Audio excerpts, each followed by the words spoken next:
Blitz on 2, sponsored by Palmetto Ford, Steen Enterprises, the Curry Law Firm, and McDonald's. Well, it's sad, but all good things must come to an end, and that's the case for high school football around here. Week 10 to close us out, but tonight was all about playoff spots. Thanks for joining us here on the Blitz 1-2. That's Ben Murphy. I'm Brandon Baylor. And believe it or not, some schools still looking for a possible bid to the playoffs, while others trying to be on spoiler alert and ruin those for others. That's right. Let's start at the top with the #1 team in the state. For Dorchester travel to Somerville tonight.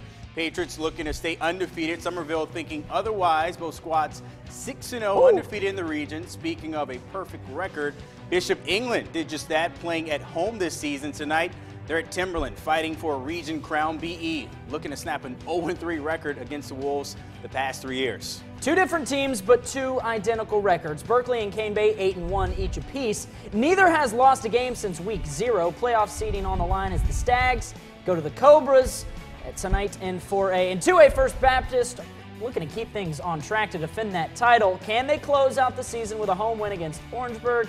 And the Canes, man, they're just putting up video game numbers. Will they do that again tonight? All right, let's start with our game of the week. For Dorchester, undefeated on the road at Somerville, a battle for Region 8 and 5A. The game plan tonight for Somerville was clear.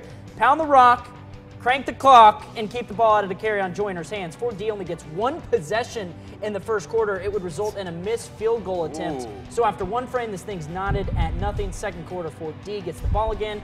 Carry on using his legs to extend this drive, put Fort D in really close, where they would eventually punch it in for the first score of the game, but not before a little fight between these two rivals breaks out. We've seen that a couple times out of Somerville this year. Oh, yeah. That must have put a little fire under Fort Dorchester. They go on to beat their rival Somerville tonight, 34-13.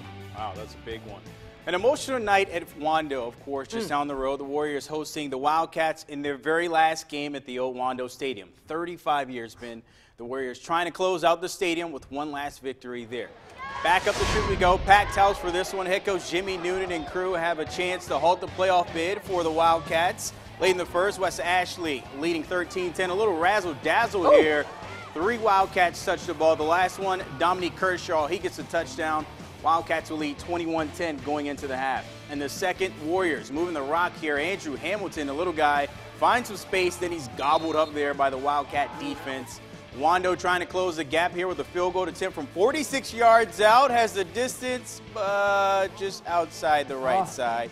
Wes Ashley gets the ball back now on third down. Kiana Jenkins finds a diving Kershaw way down the field for a first down. They're moving the ball in the red zone now. More Jenkins and Kershaw, this time in the end zone. Wildcats will go on to secure their playoff spot, winning on the road 28-20. Wando winless in their final game there.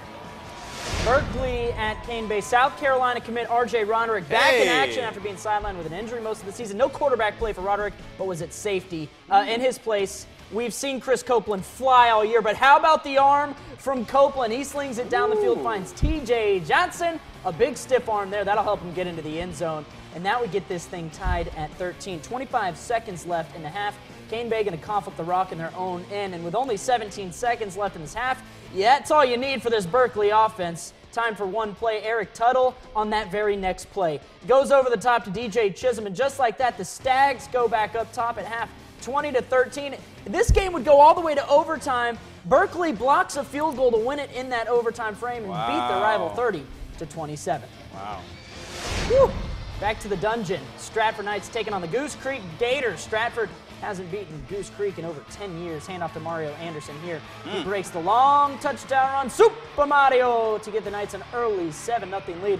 Remember that name, folks. A big run here now by Gators quarterback Tavion Major. He sets up his team on the 1-yard line. It's a quarterback committee for those Goose Creek Gators, and Dijon Singleton gets the call, makes it 7-7 in the second quarter.